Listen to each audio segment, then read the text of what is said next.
शांति। 21 मार्च 2023 के ईश्वरीय महावाक्य। पहले एक नजर मुरली के मुख्य पॉइंट पर। बाबा ने कहा, भक्त भगवान को ढूंढते रहते हैं, भक्त को भगवान नहीं कह सकते। भक्त अनेक है, भगवान एक है। अब भक्त मनुष्य है तो जरूर भगवान को भी मनुष्य रूप में आना पड़े। प्राचीन देवी देवता जो सतयुग आदि में थे, फिर वह भक्ति मार्ग में आते हैं तो भक्ति शुरू कर देते हैं, तो वह हुए सबसे पुराने भगत। उन्होंने ही पूरी भक्ति की है, वही आए हैं भगवान से मिलकर देवी देवता पद को प्राप्त करने। भगवान आकर इन यात्रा के धक्कों से छुड़ा देते हैं। भगत भगवान को मिलते हैं तो भगवान भक्ति के धक्कों से छुड़ाकर ठिकाने लगा देते हैं। बाप कहते हैं, जो भी सब धर्म वाले हैं, सब मनुष्य मात्र को अभी ठिकाने लगाने आया हूँ। असुल ठिकाना है मुक्ति, जीवन मुक्ति धाम। सभी को अपने धाम व स्वर्ग धाम में ले जाते हैं। सच्चा तीर्थ एक है मुक्ति धाम, दूसरा है जीवन मुक्ति धाम। और फिर बाबा ने कहा, शास्त्र आदि पढ़ने से भी कोई फायदा नहीं। अभी की भेंट में तो ऐसे ही कहेंगे, अल्पकाल के सुख को जरा सा कहेंगे। जास्ती मिठाई और जरा सी थोड़ी मिठाई में फर्क तो है ना। संपत्ति के साथ फिर हेल्थ भी चाहिए। हेल्थ वेल्थ है तो सुख बहुत है। इस दुनिया में हेल्थ वेल्थ दोनों मिल नहीं सकती। अभी तुम्हारे दिल में ढोल बाजा बजना चाहिए।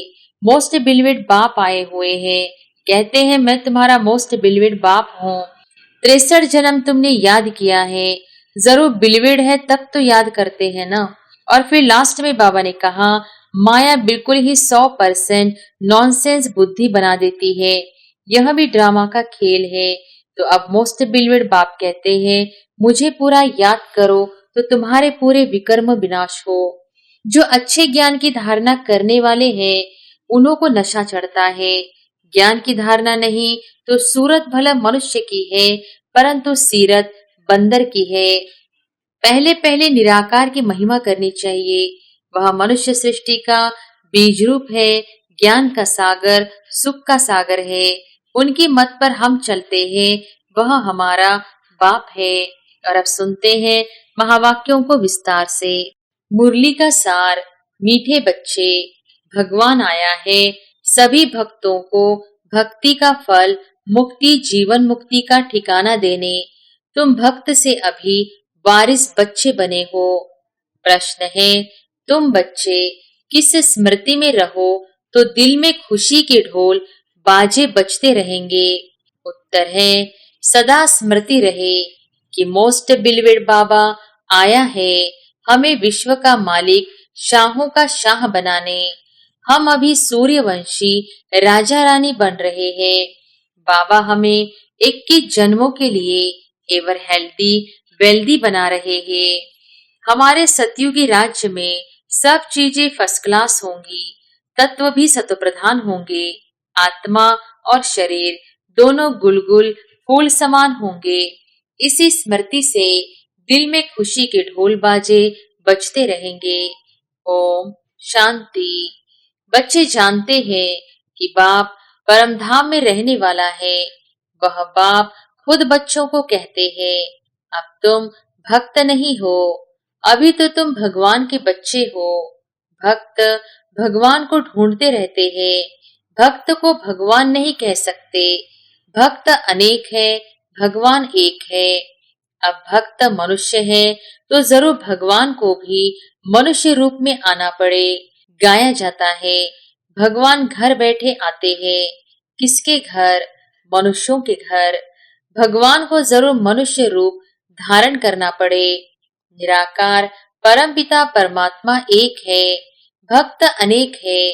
सभी मनुष्य इस समय भक्त है, भगवान को याद करते हैं। समझते हैं कोई समय भगवान को आना जरूर है। वह है स्वर्ग का रचयिता, तो जरूर एक ही होगा ना, अनेक तो नहीं हो सकते। भगवान आकर मनुष्य रूप में भक्तों को समझाते हैं। आधा कल्प तो मुझे याद करते हैं, ड्रामा अनुसार जरूर भक्ति मार्ग में याद करना ही है।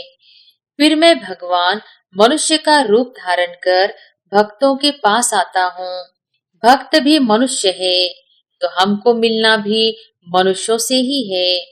जरूर मनुष्य का रूप धारण करना पड़े, कोई कचमच का नहीं। बाप कहते हैं, मैं आकर बच्चों को अपना परिचय देता हूँ। मेरा पार कोई पा न सके, इसलिए मैं ही आकर अपना परिचय देता हूँ कि मैं आया हुआ हूँ। तुम बच्चे जानते हो, बाप मनुष्य तन लेकर आते हैं, वह भी समझाते हैं कि मैं किस भक्त के तन में प्रवेश करता हूँ। यह ब्रह्मा है सबसे बड़ा भगत, एक तो भगत नहीं है। जो भी पुराने भगत है उनका हिसाब बताते हैं। वही प्राचीन देवी देवता जो सतयुग आदि में थे, फिर वह भक्ति मार्ग में आते हैं तो भक्ति शुरू कर देते हैं। तो वह हुए सबसे पुराने भगत, उन्होंने ही पूरी भक्ति की है। वही आए हैं भगवान से मिलकर देवी देवता पद को प्राप्त करने, फिर आकर सम्मुख मिलते हैं। तुम जानते हो, हम भक्त थे, सारी दुनिया भक्त है। भगवान आया हुआ है भक्तों की रक्षा करने, क्योंकि भगत बहुत दुखी है। भक्तों को यह पता नहीं है कि शांति और सुख कहाँ होता है। भगवान आकर समझाते हैं, मैं जब आता हूँ तो सौगात लेकर आता हूँ बच्चों के लिए। बेहद का बाप जरूर बेहद की सौगात लेकर आएंगे। अभी तुम समझते हो हम भक्त नहीं है, भगवान ने आकर अपना ही वारिस बनाया है। भक्त वारिस नहीं होते, वह ऐसा नहीं समझते कि हम बच्चे हैं, बाप से हमको वर्षा लेना है। वह तो सर्वव्यापी कह देते हैं, तो फिर भगवान कहाँ से आए।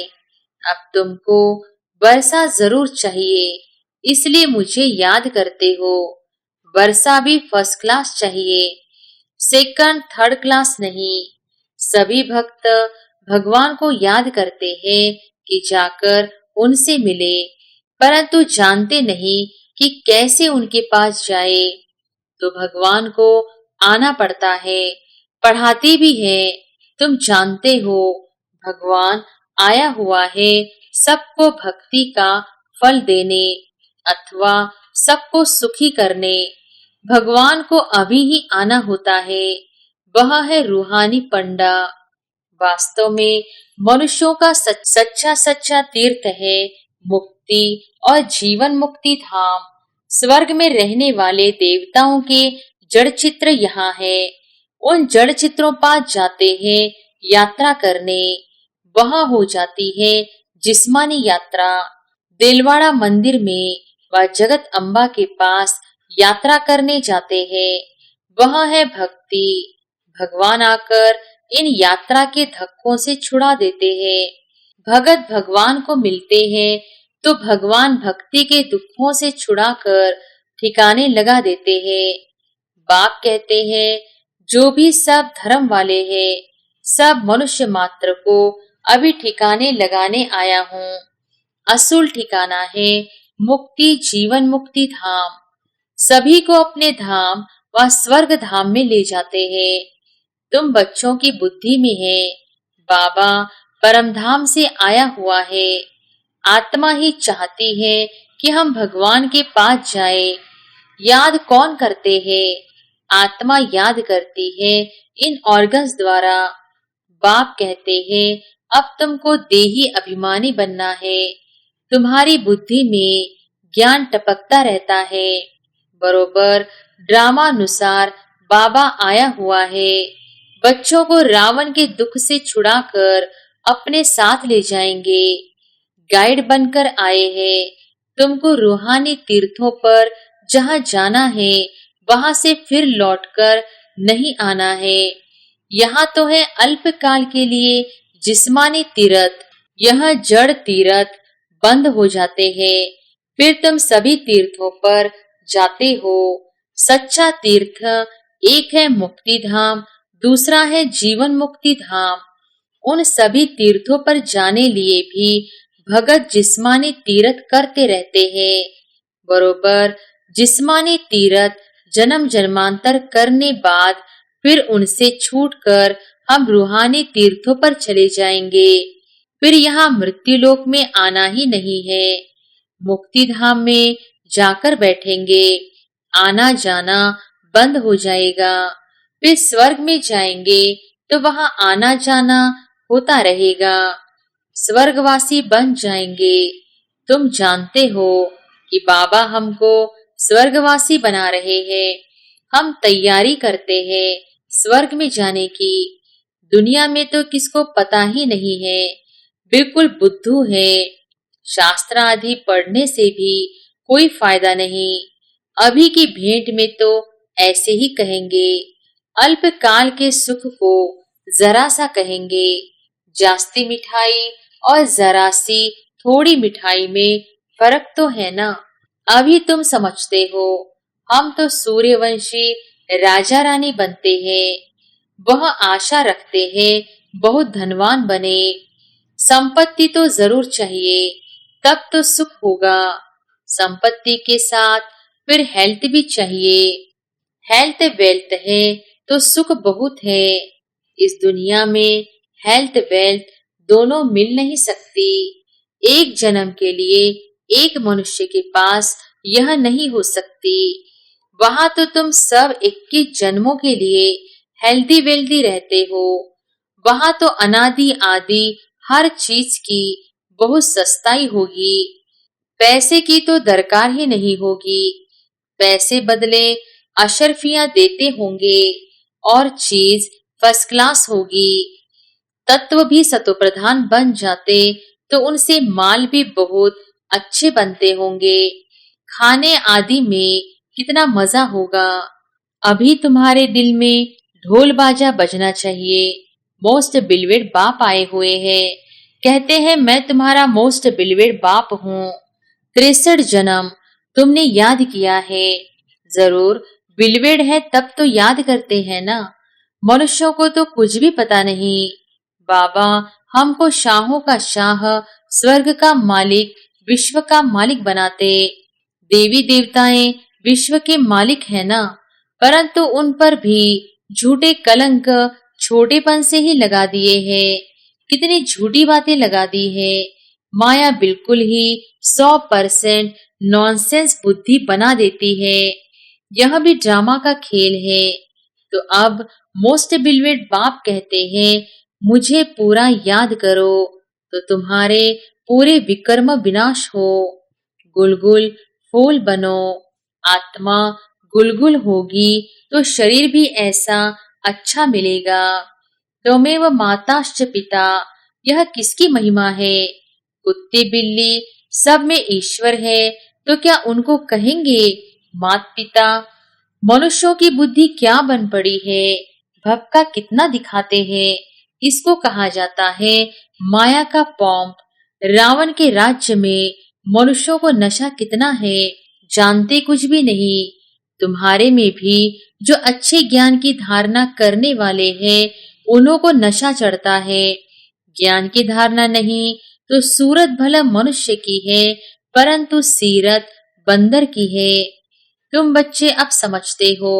हम श्रीमत पर चल भारत के मनुष्य मात्र को श्रेष्ठ दैवी गुणधारी बनाते हैं। अर्थात हम भारत को श्रेष्ठ दैवी राजस्थान बनाते हैं। जिनको यह नशा होगा वही ऐसे बोलेंगे। कहाँ भी भाषण करो तो बोलो हम श्री अर्थात श्रेष्ठ मत पर चल रहे हैं। भगवान है ज्ञान का सागर, आनंद का सागर। हम उनके मत पर चल रहे हैं। यादव और कौरव दोनों हैं रावण की मत पर और हम पांडव हैं भगवान की श्रीमत पर। जीत भी हमारी है। श्री कृष्ण कोई स्वर्ग स्थापन नहीं करते हैं, भगवान बाप ही स्थापन करते हैं। हम भारत को श्रेष्ठ बनाते हैं और कोई भी ऐसे कह नहीं सकेगा कि हम ईश्वरीय मत पर है। हाँ, कहेंगे ईश्वर की प्रेरणा से करते हैं। बाप तो कहते हैं मैं इस तन में आकर मत देता हूँ, इसमें प्रेरणा की तो बात ही नहीं। तो पहले पहले निराकार की महिमा करनी चाहिए। वह मनुष्य सृष्टि का बीज रूप है, ज्ञान का सागर, सुख का सागर है। उनकी मत पर हम चलते हैं। वह हमारा बाप है, परम धाम में रहने वाला है, स्वर्ग का रचयिता है। जो जानता होगा वही महिमा करेगा।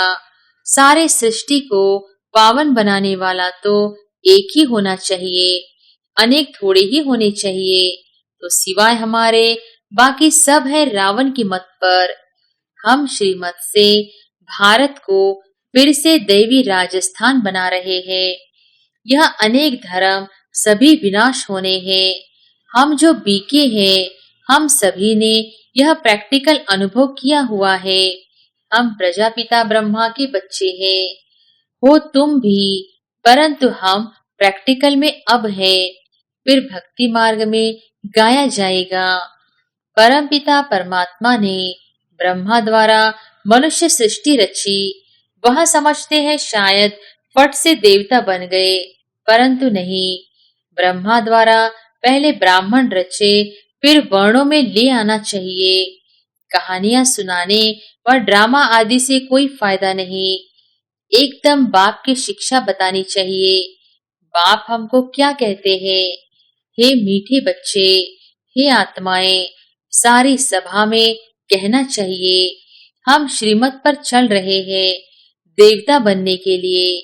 वह हमको राजयोग सिखाते हैं। गीता का भगवान भी वह निराकार ही है। साकार में आते हैं। प्रजापिता ब्रह्मा के मुख से यह ब्राह्मण ब्राह्मणियां निकलते हैं। हम बीके हैं। परमपिता परमात्मा ने हमको ब्रह्मा मुख से रचा है। हम शिव बाबा के पोत्रे हैं। बीके का परिचय देना चाहिए। शिव के पोत्रे प्रजापिता ब्रह्मा के बच्चे हो। अभी फिर से यह नई रचना हो रही है, ऐसे समझाना चाहिए। जो समझे बरोबर हम भी शिव के पोत्रे ब्रह्मा के बच्चे हैं। हम उनके बने हैं, इसलिए हमारा नाम है ब्रह्मा कुमार, ब्रह्मा कुमारियां। कल्प पहले यह ब्राह्मण से देवता, फिर क्षत्रिय, वैश्य, शूद्र बने थे। अब फिर ब्राह्मण बने हैं। ऐसे ऐसे अच्छी रीति चक्र का राज बुद्धि में बिठाना चाहिए। पहले तो बाप का पूरा परिचय देना चाहिए। बाप ने हमको सुनाया है, हम फिर तुमको सुनाते हैं। यह ड्रामा का चक्र कैसे फिरता है, चक्रवर्ती राजा कैसे बनना होता है, यह नॉलेज है। इसमें कोई हथियार पवार नहीं है। वर्ल्ड की हिस्ट्री ज्योग्राफी को तो जरूर मनुष्य ही जानेंगे ना। मनुष्य सृष्टि का चक्र कैसे फिरता है, यह जरूर जानना चाहिए। हम बाप से सुनते हैं तो चक्रवर्ती राजा बनते हैं। तुमको भी बेहद के बाप से सुख लेना है तो पुरुषार्थ करो। बेहद का बाप है ही स्वर्ग का रचयिता, उनसे बेहद का सुख मिलता है। तो क्यों नहीं बेहद के बाप को याद करना चाहिए। लौकिक बाप के वर्षे से राजी नहीं होते। हम बेहद के बाप से 21 जन्म सुख पाते हैं। बाकी तो सब है भक्ति मार्ग की सामग्री। तुम कहते हो शास्त्र आदि अनादि है, परंतु यह सब होते हुए भी अब तो कलयुग आकर हुआ है। दुनिया पतित बनती जाती है, फायदा तो कुछ भी नहीं हुआ है। अभी बाप खुद आए हैं। हम उनके पोत्रे, ब्रह्मा के बच्चे, ब्राह्मण हैं। वास्तव में तो वह तुम्हारा भी बाप है। ऐसे ऐसे अच्छी तरह से समझाओ तो वह भी पानी हो जाए, पिघल जाए। अच्छा, मीठे मीठे सिकिलधे बच्चों प्रति माता पिता बाप दादा का याद प्यार और गुड मॉर्निंग। रूहानी बाप की रूहानी बच्चों को नमस्ते। धारणा के लिए मुख्य सार। पहली पॉइंट, रूहानी यात्रा पर तत्पर रहे। याद से आत्मा और शरीर दोनों को गुलगुल फूल समान बनाना है। विकर्म विनाश करने हैं। दूसरी पॉइंट, हम डायरेक्ट ईश्वर की मत पर भारत को श्रेष्ठ मानव मात्र को दैवी गुणधारी बनाने की सेवा के निमित्त हैं। इस स्मृति में रहना है।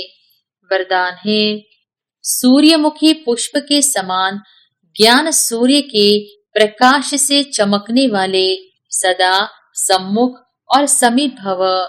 सूर्यमुखी पुष्प के समान ज्ञान सूर्य के प्रकाश से चमकने वाले सदा सम्मुख और समीप भव।